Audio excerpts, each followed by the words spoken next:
You're listening to Worth Electronics What's Up radio podcast, where each week we are seeing what's up in the world of electronics and PCB design. We'll be checking in with leading industry experts and our very own Worth Electronic technical specialists. We're going to shine a light on interesting topics such as energy harvesting, wireless power transfer, EMI issues, and even more recently, sensors. Tune in to get technical design tips and applications during your commute, at your desk, or wherever you might be with Worth Electronics What's Up podcast. You might not know this, but Worth Electronic has actually been in the sensors industry for quite some time, and only recently have we introduced these sensors to the Americas. Today, an innovative sensor system contains so much more than just the single sensor cell. The ongoing miniaturization in microelectronics development makes it possible to design application-specific integrated circuits, or ASICs, with remarkable performance and minimal size. This is according to Moore's Law. Today's podcast is based off a recent webinar. This presentation will show that besides an analog to digital converter, we can also integrate complex digital signal processing. The performance of the ASIC is not only used to guarantee a compensated and well-balanced output signal, but complex algorithms also ensure signal evaluation so that only application-relevant information needs to be forwarded. Enjoy today's What's Up podcast with our presentation, Sensors in the Change of Time, from a simple sensor cell to a complex sensor system. So I started my study already in 1993. So it was more or less directly similar at the same time like MEMS becomes more and more important in the market. And already during my study, being 2 years student, I focused already on MEMS product. It was there a little bit more brand new in the university. I had the chance sometime later directly to make my master thesis within the industry, also based on MEMS structures. However, it was not enough. Directly after this, I decided to make also my physical D inside industry with the main topic of developing a silicon microphone, for sure, also MEMS based. And whole life, I would mention, I directly keep on MEMS. And there is today, hopefully I will not boring you with pushing our products and make a product presentation. No, directly, this is what I definitely not have in mind. I like just to show you a little bit of history, what was the beginning of MEMS structure, or at least start directly what does MEMS means. So it means that is also directly the first topic.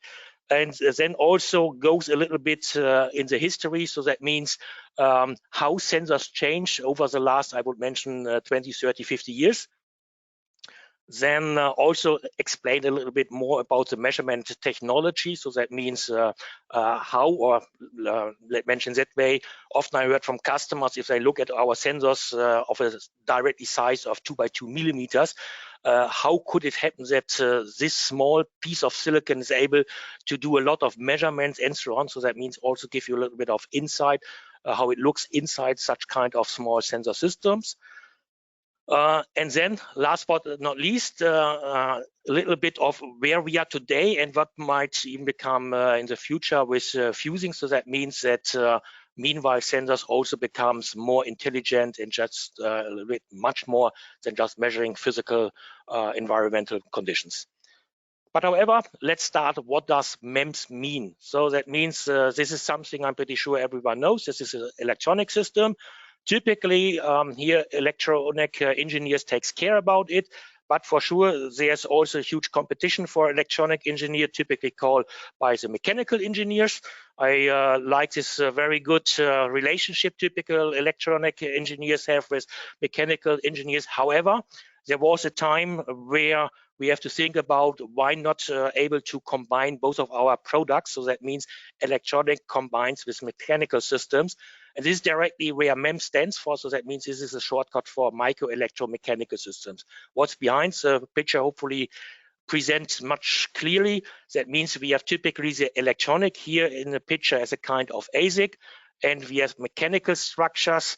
And if I will combine them and have them directly placed inside one package, then at the end I have an intelligent sensor system, or like we called it, a MEMS system, microelectromechanical systems. So this is also to know about where MEMS stands for. Let's go a little bit in the history of MEMS development. So that means it starts by taking care of seeing the piezoresistive effect. So that means that mechanical strain changes the electrical resistance. So this effect was already observed some years ago, already by Lord Kelvin in 1856. However, it takes even more than 100 years. That was discovered by Smith in 1954. That the same effect is also available in semiconductor materials. And even here in this material, this piezoresistive effect is even 2 decades higher comparing to metals. So that means the slightly effect in metal was not really usable, based on it was a very, very small effect. But finding out that it's in semiconductor is much stronger, then it was more or less a burst to use also those piezoresistive effect for developing sensors. In parallel, and it's interesting that it's more or less the same time where the piezoresistive effect was observed in semiconductors, that in 1958 the first integrated circuit was developed. So it means now the electronics comes out of a single discrete transistor, implemented a lot of transistors on this overall integrated circuitry. That means here we have directly 2 starting points.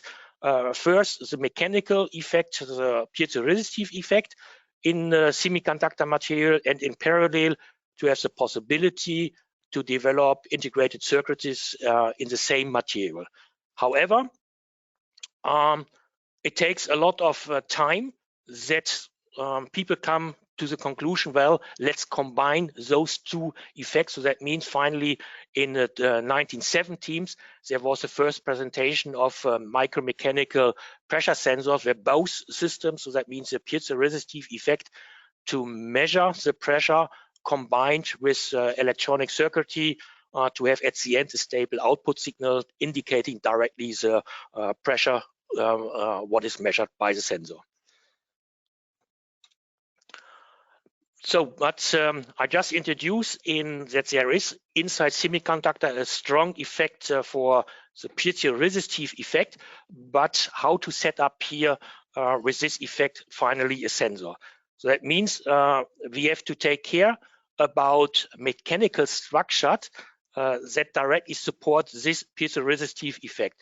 And the first sensor type where this was developed was based on a membrane, and people at that time have just to think about, well, how can I produce within silicon structures able to measure this piezoresistive effect? And the answer was here the anisotrope wet etching process, what allows bulk micromachining. So that means you can see directly at the cross section in this picture that from the bottom side there was an etching process. This is an anisotrope wet etching process. Is based on the crystalline structures inside silicon. There is directly given the structure of this etching process here.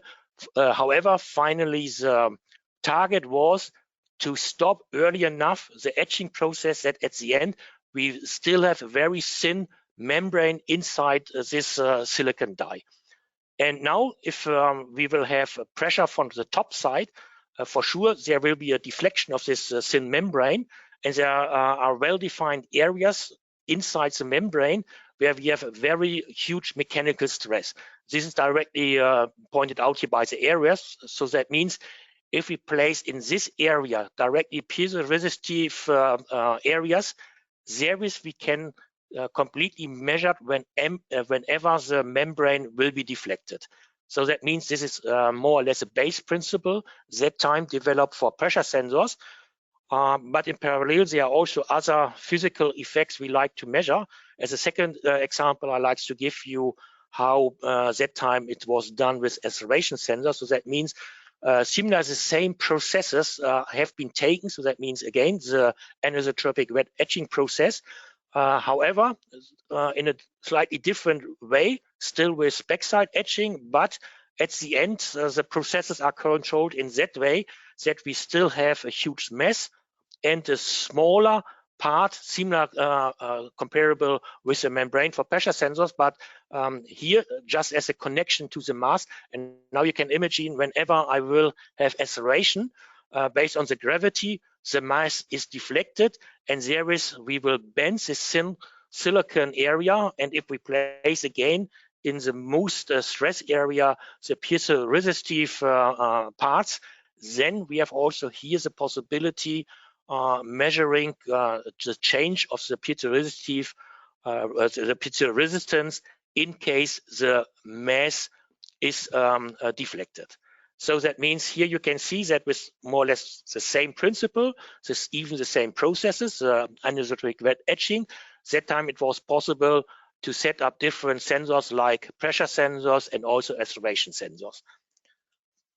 So nevertheless, the disadvantage was that the overall anisotropic wet etching process to allow these structures was sadly not compatible with the CMOS process. So that means that time still the need to have two different silicon dies, one for the mechanical structure with the integrated piezoresistive areas, and one additional silicon taking care about the later electronics to amplify the signal and also to take care about any compensation, stress compensation, temperature compensation, whatever. So that means even in the beginning, those electronics were set up directly by discrete electronics. So I told you something about mechanical structures, how to or where to implement the piezoresistive areas. Now it comes more to the electronic part. So that means here is directly an example.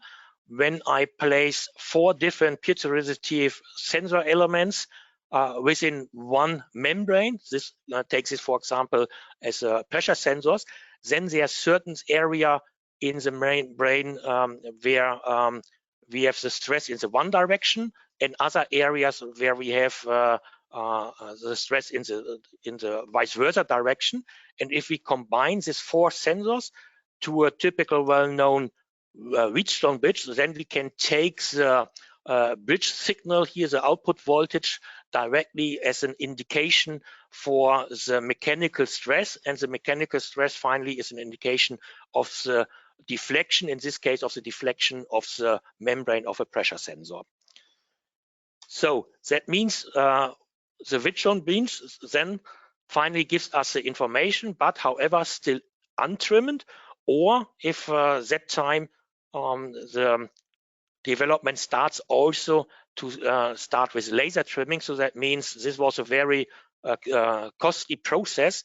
Based on here, the mechanical structure was measured, then defined, okay, we have to reduce a little bit of the overall resistance to have a trimmed system, doing it by laser, measuring again, and these steps might be repeated several times until we have a really stable, trimmed overall mechanical system. Still, this principle or this structure at the end was cross-sensitive to the temperature, and for sure also cross-sensitive to mechanical stress. So that means this effect we still have today. So all the MEMS structures typically very sensitive to mechanical stress.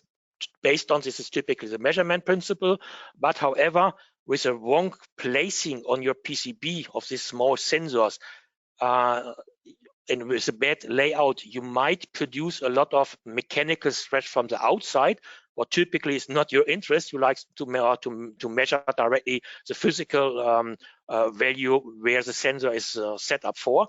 So that means here, as a besides information, we have also an application note where we give a lot of hopefully helpful design hints to avoid this additional mechanical stress. That means there is to increase overall the accuracy of the whole system. However, if we have this structure, the Wheatstone bridge as an overall output element, then there's still the need of a complex analog circuitry to compensate overall the signal. And there is how future development goes at. I will show with the next slides. Overall, with this bulk micromachining and this anisotropic wet etching, it's a disadvantage that the anisotrope wet etching is not compatible with CMOS processes. For sure, some time ago, people thought about how to improve it. And I would mention in the 19th, there was a major development steps, or I would directly mention there are two major development steps. So that means one major development step was here also to develop processes that allows a surface micromachining. So that means there was no longer the need to etch through the whole wafer from the backside. Now those processes can directly take care about from the surface. And in addition, all those processes to etch the mechanical structures are completely 100% linked to CMOS processes. So that means even there was the use of the same processes to have the possibility for this surface micromachining. And in addition, the benefit was to have also the possibility to reduce significantly the structure. So that means you can see here the comparison of very small pressure cells, and those what you can see here is not just one pressure cell, here even several small cells and pressure cells in one array, just in comparison to the head of an ant. So that means you can see really how small those structures have been developed in this time. However, biggest benefit was 100% compatible and completely integrated in a standard CMOS process. So that means besides this mechanical structure to measure the pressure, to have the deflection of membrane, it was also possible to implement to the completely circuitry to amplify the output signal, to take care about compensation. So that means at the end that you had directly uncompensated at the beginning analog output signal, but it was very fast that first development shows directly that those kind of sensor structures already have there is a digital interface to have also the possibility to read out the measured sensor values on a digital bus system. However, I started that there are two major development steps. Directly likes to go also to the next in the same way, very important step. This is called the reactive ion etching. So that means this is a kind of a special etching process also from the surface. It's a combination or the trade-off between etching and passivation. So that means typically if I like to develop or to produce such kind of mechanical structures, I have to think about how can I have a kind of etch processing which goes in a 3 dimensions. That means have a really deep etching inside silicon material. And typical etch processes are in that way. If I etch 1 micrometer or micron in the deeps, I will etch the same in the width. However, in the perfect process, I just like to have a preferred direction, just doing the etching process in the deep. And there was this combination that we started with the etching process, then stopped the etching process, doing a kind of passivation of the side walls. And there we can go ahead with the deep etching process. Shortly afterwards, I will take care about the passivation of the walls. And during the last years, such kinds of reactive ion etching was improved significantly, and also the trade-off between passivation of the side walls and going ahead with a deep etching was that small steps and that fast that more or less you can see it here on the same picture that we really can talk about very good etched side walls, and there was a possibility to allow very, very small structures here, even in the size of a few microns, to have here mechanical structures. However, I started my presentation with the first developing that transformation between mechanic and electronic was that time based on piezoresistive effect. Now with both processes here, it changed. So that means with having the possibility of very, very small structures, now the sensor is based on a capacitive principle. So that means coming back to the pressure sensor, now the membrane has a very small distance to a back electrode, and there is I've at the end a simple capacitive principle how we have been trained already during our school time. So that means the deflection of the membrane now changed the distance to the backside electrode, and this is a change in capacity, and this is directly taken as an electronic signal then. And we have exactly the same base principle here, also capacitive principle with this 3D structures based on reactive ion etching. So that means here's an example for an acceleration sensor. We have still a mass in the middle of the system, and whenever I have a kind of deflection, so that means the mass is stick to spring system, and there are also some finger structures, and the one side of the finger structures are directly fixed to the outer frame, and the composite of the finger structures directly fixed to my mass. And whenever I have a deflection, then I change also the distance between my finger structures, between the fixed and the movable fingers, and this finally results also in a change of capacity. So that means here in the 90s, the change was going away from piezoresistive effect, becomes more popular, taking care about the capacitive measurement principle. And I would directly mention this was the overall success story of MEMS that times begun. And if looking back, you can see that it goes slightly also already that times in the development of mobile phones. Mobile phones are a very good example today to show directly what is inside. As a simple example, when you rotate your mobile phone, you will recognize that the screen is every time correct orientated, and the answer is what's inside. It's nothing else than such kind of sensors where you have directly a 3D acceleration sensor, and the overall vector directly, also the sum of all three dimensions, gives directly the information of the 1g Earth gravity, and this is simply detected by the sensor, and there is the mobile phone can switch the screen in the right format. So this is a little bit of background, and you can see directly going hand in hand with the development of MEMS structures. So coming a little bit more what is today available, and to make also an overview about the difference of, I call it typically a simple sensor cell versus a whole sensor system. So that means starting with a simple sensor cell, this is what I directly explained at the beginning. I just have a membrane and the membrane deflection and nothing else. So that means completely not calibrated system.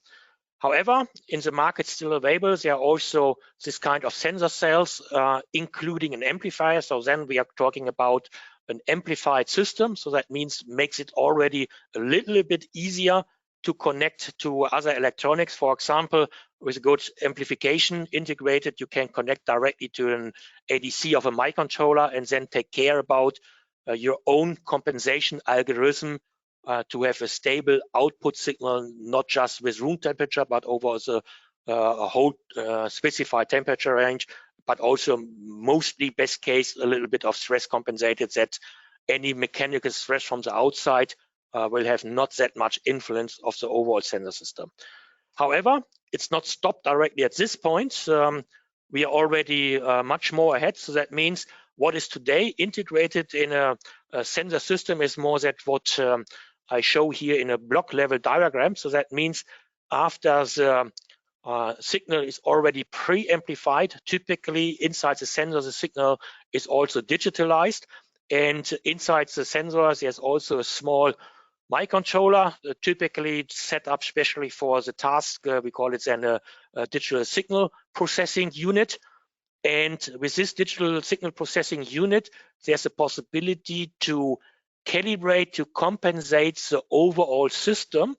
And that means that every single sensor is directly calibrated in the backend in a factory individually, and those individually calibration settings is then typically stored in the memory, and there's a guarantee that in a normal operation in field later the sensor is still calibrated. So that means switching on the sensor, the digital signal processor is reading out the calibration settings and therewith compensate over temperature in field, then on the fly directly the output signal of the sensor, and typically available today with common interfaces like I2C or SPI. However, also on this position, a small hint, there are, for some application reasons, for sure, there are still analog outputs available, and I will just give an example with our differential pressure sensor, how we have it today also implemented. Besides I2C interface for this kind of sensors, we have also an analog output. However, to make it clear on this picture, this analog output is not based on the directly pre-amplified signal. Therewith, we would have not a compensated output signal, but it is directly taken from the digital part here after the DSP. So that means the signal is also completely calibrated. There's just an additional digital analog converter where after the digitalization, the signal is transformed back to an analog signal. And here now the hint for sure, if you have a time critical application, Service keeps this please also in mind, based on the whole signal path, that the analog value is going through the ADC, is going through the DSP, and later transformed back to an analog signal, for sure takes some time. And this is a typical delay time you have to consider in your overall measurement system. So that means whenever this is a real critical, time critical system, then take care about that this delay will not make later in field problems to the overall system. So that means overall you can see there's a huge difference if we talk just about a single sensor cell or about a complex sensor system fully calibrated. And this is directly what we like to offer you, that you can use our sensors directly fully calibrated and don't have to take care about all this internal stuff where retailers already care about it. But it's not all what today already available. So that means now we're talking about that the sensor system becomes more intelligent. So that means originally the digital signal processing was only needed for the compensation. So that means finally the calibration of the output signal. And such kind of system is working exactly in that way I like to show you. So that means the microcontroller is directly triggering the sensor and mention, well, I need values, and the sensor is just a slave and providing here this sensor values what the microcontroller requested. However, if now an event happens, so that means the sensor is measuring something special, for sure, then the output value will change. The microcontroller can make his decision and defines, for example, defined action. So the disadvantage of this overall system is that permanently both ICs, the sensors, but also the microcontroller are permanently in operation mode. So that means for sure there's a huge power consumption. At least the sensor needs power, and also microcontroller needs the power. So that means now the question is, can we do it a little bit more intelligent? So that means all those decisions what the microcontroller have to do to define any action for the application, just to think about, well, why not implementing in the sensor? And exactly this happens also. So that means today system can set up that the microcontroller can do that what typically can do the best and don't make any mistakes. So that means just put the microcontroller in a sleep mode. And now only the sensor is that part what is active. The microcontroller is now in really low power modus, as mentioned, directly in a sleep mode. So that means what happens now, sensor is observing the environment permanently, and whenever there is an event, for example, I set directly a trigger value, for example, for a pressure sensor, and then the sensor will change one of its interrupt signals to the outside, and this can be used as a wake-up signal for the microcontroller. The microcontroller was informed that something happens, or that some important information was detected by the sensor and can define the action. However, with interrupt is nothing else that, well, it's much more that the microcontroller has for sure also the possibility what directly happens. For example, in some of our sensors, there's also a FIFO register or FIFO memory integrated. So that means the last measured value before or after an event is stored in this memory. And that means in case the sensor sends out the interrupt, that some major happens from the outside, later the microcontroller, after wake up, is also able to read out those previous value to have a much better background for the final decision of is any action needed or not. So that means with this structure, there's an extreme power saving architecture. Very simple, just based on most of the time, the microcontroller can go in a sleep mode.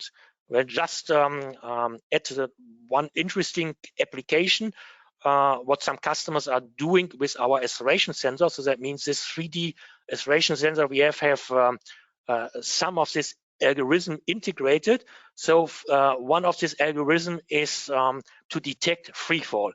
And this can be used to observe if any typically elder person is falling or not. So that means at that moment a person is falling, there's a very short time of no gravity. So that means 0G, and this can easily be detected by the sensor. And in case the sensor detects this low G or 0G level, then an interrupt is transmitted to the microcontroller. And now the microcontroller knows, okay, there was a short time of free fall, but nothing else. And this gives the microcontroller the possibility to switch the sensor in a different mode to observe if any major impact was observed. So that means typically if a person is falling, at the beginning, there's a free fall, 0G, but sadly, if the person attacked directly the ground, there's a hard impact, and this can be also triggered directly mentioned at which G level this will be triggered. And in case the sensor directly sense this this falling down to the ground, this impact to the ground, then the sensor can sense the next interrupt, and now the microcontroller is knowing, okay, the person is fallen, and I observed the hard detection on the floor. For sure, now it's interesting, well, is the person able to help themselves or not?